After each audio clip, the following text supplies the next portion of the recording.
Hey, what's up mga ka-rides? Welcome back to the channel. So, ang video tutorial natin yon ay ito. Ituturo ko sa inyo kung paano mag-change oil ng isang Kawasaki Fury 125. So, bale ito, change oil, palit oil filter.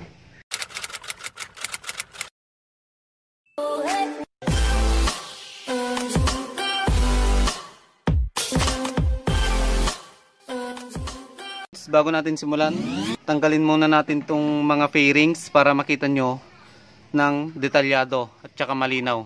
Okay?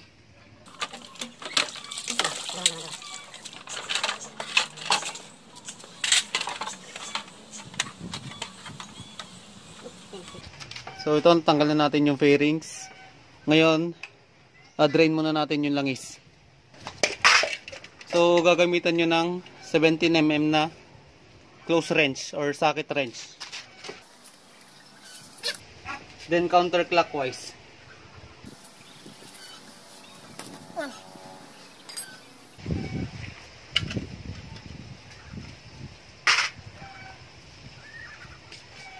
So yan, hintayin lang natin na ma-drain yung langis.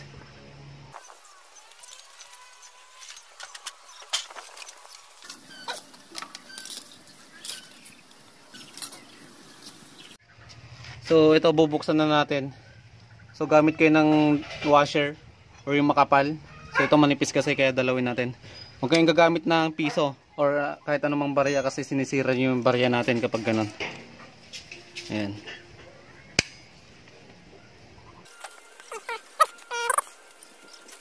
So buksan natin to para may dagdag na air ventilation.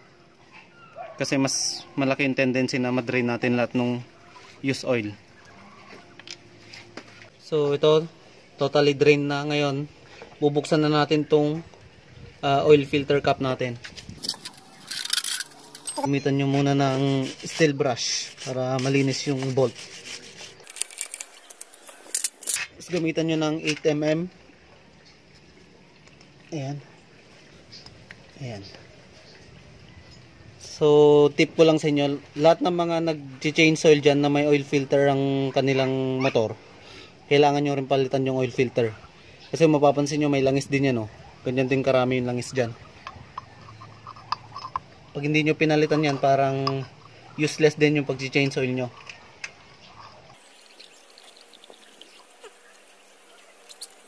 Tapos tignan nyo kung ano yung orientation ng oil filter nyo para hindi kayo magka baliktad once na pinalitan nyo to. Okay. So napapansin nyo may dalawang butas yan. So yung isa, pasokan ng langis tsaka labasan ng langis. Kaya lahat ng mga pumapasok na langis sa transmission sa makina natin, matik na nililinisan muna ng oil filter natin kapag. Ayan, linisan muna natin.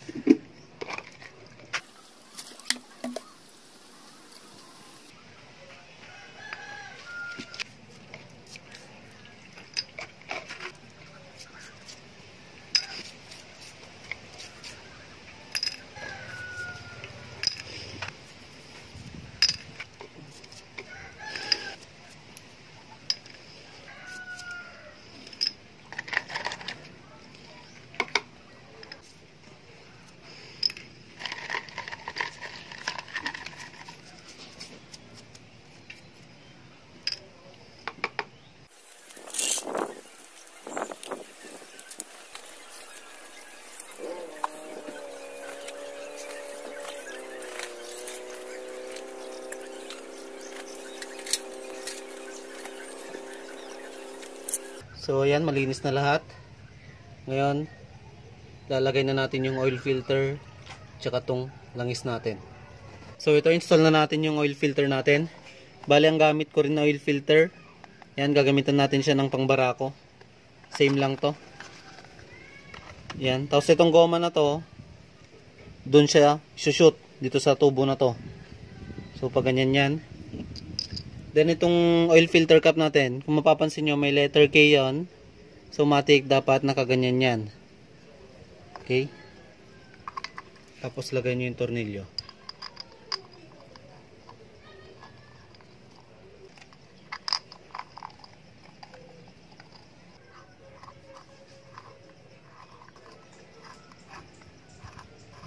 Kailangan na natin ligpitan.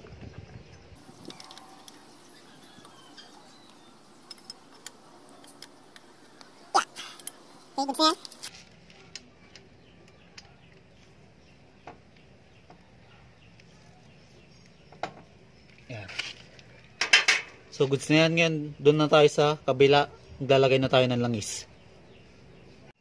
So ito ilalagay na natin yung oil. Then ang ilalagay natin yung oil ay 1 liter. Ayan.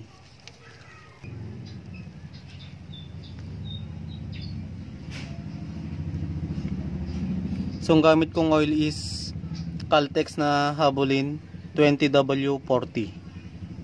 Ayan. So wala namang case kung anong langis, basta ang gagamitin yung langis yung urig. Kasi marami yung imitation na langis, pag tumagal yon mabilis mangitim. Tapos yung mancha mabilis kumapit sa mga parts natin sa makina.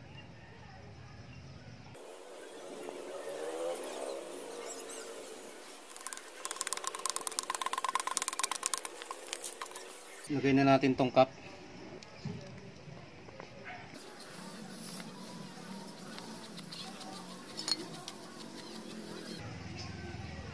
Siyempre yung magic tools natin.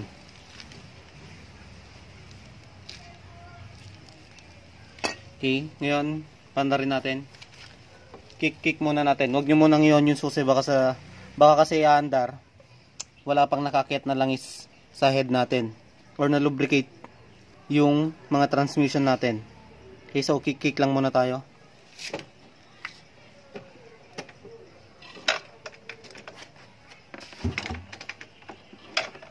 Mga 10 kick siguro.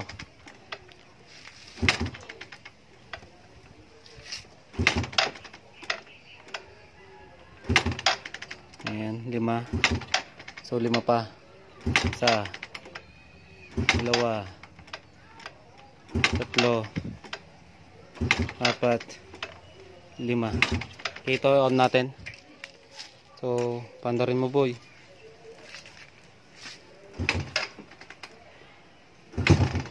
Yan, sige. Yan. So goods na goods.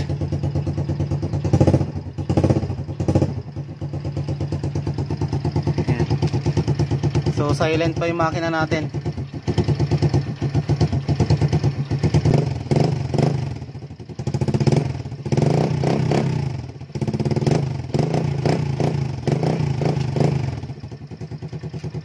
So yan mga ka-ride, sana may natutunan kayo sa video na to. At ayan, pwede na tayong dumako sa mga shoutouts.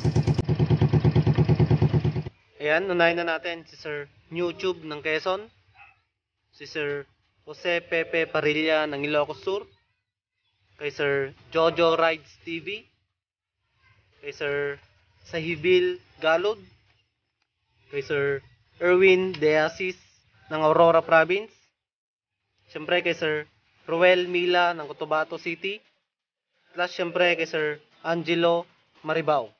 So yan mga ka-rides, maraming salamat sa inyo lahat. Salamat sa suporta at tiwalang binibigay nyo sa ating channel. So yan, regarding sa ating pag-giveaway items, bali ang cut-off nun hanggang sa susunod pa na Friday. So may mga chance pa kayo para paramihin yung mga likes ng comment nyo. So yan mga ka-rides, hanggang dito na tayo. Kita-kits sa susunod vlog. I'm out. Peace.